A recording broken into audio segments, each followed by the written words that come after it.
ആശംസ പ്രസംഗം. അത് മറ്റുള്ള പ്രസംഗം പോലെയല്ല, വളരെ കുറച്ചു മതി. ഈ പരിപാടിക്ക് ആശംസ പറയാ. മറ്റുള്ള പ്രസംഗങ്ങളെ പോലെ തന്നെ ഒരു അഭിസംബോധന വേണം, ഒരു വിഷയത്തെക്കുറിച്ച് അല്പം പറയണം, ഈ പരിപാടിക്ക് ക്ഷണിച്ചതിലുള്ള ഒരു സന്തോഷം അറിയിക്കണം. അവസാനം എന്ത് പ്രസംഗമാണെങ്കിലും നമ്മൾ നേരെ കൊണ്ടുപോയാണ് നിർത്തരുത്. എനിക്ക് ശേഷം വീണ്ടും ആളുകൾ പ്രസംഗിക്കാനുണ്ട്, അതുകൊണ്ട് ഞാൻ ദീർഘിപ്പിക്കുന്നില്ല. ഞാൻ എൻ്റെ വാക്കുകൾ ഉപസംഹരിക്കുന്നു. ഈ പരിപാടിക്ക് എല്ലാവിധ ആശംസകളും നേർന്നുകൊണ്ട് ഞാൻ എൻ്റെ വാക്കുകൾ ഉപസംഹരിക്കുന്നു. അപ്പോൾ ഒരു മാനവർണ്ണന്മാർ 2 വാക്ക് ഇത് പറയാൻ കരുതി വന്നിട്ടുണ്ട്. അപ്പോൾ ഒരുമ ട്രസ്റ്റ് ഒരു സ്വാതന്ത്ര്യദിന പരിപാടി സംഘടിപ്പിച്ചേക്കാണ്. ഞാൻ ട്രസ്റ്റിൻ്റെ നല്ല പുറത്തുനിന്ന് ഒരു ആശംസക്ക് ക്ഷണിച്ചേക്കാണ്. ആശംസ എന്തായാലും അതിഥികൾ പറയില്ല. ആതിഥേയരായ ആളുകൾ പറയുന്നത് സ്വാഗതം, അധ്യക്ഷനും നന്ദിയേക്കാരം. മറ്റൊക്കെ പുറത്തുനിന്ന് വരുന്നേക്കാരം. ഇത് സംഘടിപ്പിക്കുന്നവരാണ് ഈ 3 ചെയ്യേണ്ടത്. സ്വാഗതം പറയേണ്ടതും അധ്യക്ഷനാകേണ്ടതും നന്ദി പറയേണ്ടതും. ഈ ആരാണോ പരിപാടി ഒരുമന്റെ ആളുകളായിരിക്കണം ചുരുക്കം, നമ്മൾ പെട്ടെന്ന് മനസ്സിലാവാൻ വേണ്ടി. മറ്റുള്ളതൊക്കെ ഇപ്പൊ ഇന്നിപ്പോ ആശംസക്ക് ക്ഷണിച്ചേക്കാണ്. അപ്പോൾ ഞാനൊരു ആശംസാ പ്രസംഗത്തിന് വേണ്ടിയിട്ട് ഇങ്ങനെ വരികയാണ്. സ്വാതന്ത്ര്യ ദിനത്തിന്റെ അന്ന് തന്നെയാണെന്ന് കൂട്ടിക്കൊള്ളു. എല്ലാവർക്കും ആ സ്റ്റേജ് നോക്കിയിട്ട് ചിലപ്പോൾ മതപരമായ ചടങ്ങൊക്കെയാണെങ്കിൽ നമുക്ക് എന്തും പറയാം.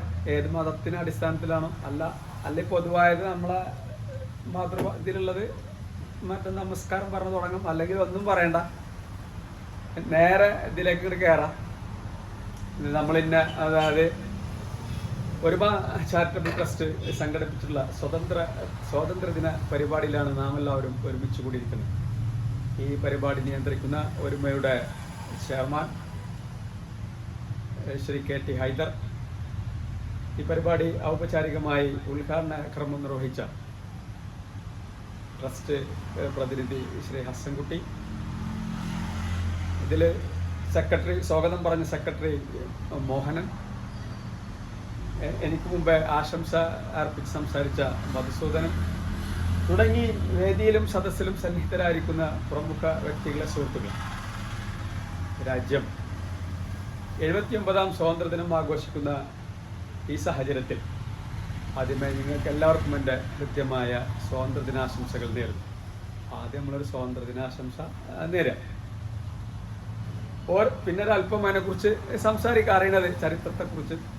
ഓരോ സ്വാതന്ത്ര്യത്തിനും കടന്നു പോകുമ്പോഴും രാജ്യത്തിൻ്റെ സ്വാതന്ത്ര്യത്തിനായി സ്വജീവനും ജീവിതവും ത്യജിച്ച് പോരാടിയ ധീര സമര പോരാളികളെ സ്മരിക്കുന്നതോടൊപ്പം ഒരു ഇന്ത്യൻ പൗരനെന്ന നിലയിൽ നാം ഓരോരുത്തരും അഭിമാനിക്കുകയും ഇന്ത്യയുടെ അന്തസ്സത്ത് നിർവചിക്കുന്ന, നമ്മുടെ മാതൃരാജ്യത്തിൻ്റെ അന്തസ്സത്ത് നിർവചിക്കുന്ന ജനാധിപത്യം, സമത്വം, നീതി എന്നീ ആശയങ്ങളുള്ള പ്രതിബദ്ധത ഊട്ടിയുറപ്പിക്കുകയുമാണ്.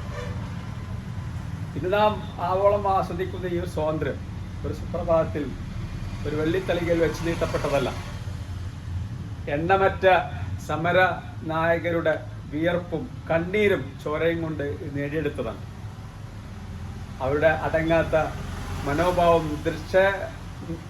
ദൃഢനിശ്ചയവും മാതൃരാജ്യത്തോടുള്ള സ്നേഹവുമാണ് അടിച്ചമർത്തലിനെതിരെ ജനലക്ഷങ്ങളെ ഉയർത്തെഴുന്നേൽപ്പിക്കാൻ പ്രേരകമായത്. ഞാൻ ദീർഘിപ്പിക്കുന്നില്ല. ആ രക്തസാക്ഷികളൊക്കെ ഈ അവസരത്തിൽ സ്മരിച്ചുകൊണ്ട് നിങ്ങൾക്ക് എല്ലാവർക്കും ഒരിക്കൽ കൂടി സ്വതന്ത്ര ദിനാശംസകൾ നേർന്നുകൊണ്ട് എന്നെ ക്ഷണിച്ചതുള്ള സന്തോഷം ഈ ട്രസ്റ്റ് കമ്മിറ്റിയോട് അറിയിച്ചുകൊണ്ട് ഞാൻ എൻ്റെ വാക്കുകൾ ഉപസംഹരിക്കുന്നു. ഈ പരിപാടിക്ക് എല്ലാവിധ ആശംസകളും നേർന്നുകൊണ്ട് ഞാൻ എൻ്റെ വാക്കുകൾ ഉപസംഹരിക്കുന്നു. ജയ് ഹിന്ദ്. അങ്ങനെ ഒരു ചുരുങ്ങിയ ഈ വാക്കുകള് പറഞ്ഞാല് വാക്കുകൾ ഇപ്പൊ കുറച്ച് പറയാ. ഇതിന്റെ ഒരു ഉള്ളടക്കണ്ട പോലും, അതായത് ഇതിന്റെ തുടക്കം, ഒരു സെന്റർ, ഇതിനൊരു നടു, ഒരറ്റം, പിന്നെ നമുക്ക് കിട്ടുന്ന മാതിരി. അതായത് തുടങ്ങുമ്പോ ആരെങ്കിലും പറഞ്ഞങ്ങാണ്ട് തുടങ്ങണം. ഒരു 2 ആളെ പേരെടുത്ത് പറഞ്ഞിട്ട് പേജിലും സാഹസരും 1-2 ആളെ ഒന്നും പറയേണ്ട ആവശ്യമല്ല. 4 ആളും കൂടി ഉണ്ടെങ്കിൽ 4 ആൾ അവിടെ നിൽക്കുക.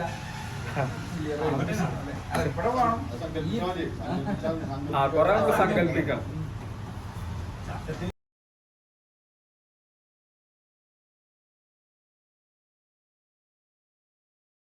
നിങ്ങളുടെ സ്വപ്ന ഭവനങ്ങൾക്ക് നൽകാം വർണ്ണങ്ങളിൽ ചാലിച്ച ആധുനിക കർട്ടനുകൾ. 27 വർഷത്തെ സേവന പാരമ്പര്യവുമായി ആൽഫാൻ കർട്ടൻ നിങ്ങളെ സ്വാഗതം ചെയ്യുന്നു. Alfan curtains, Kalikavu road, Wandoor.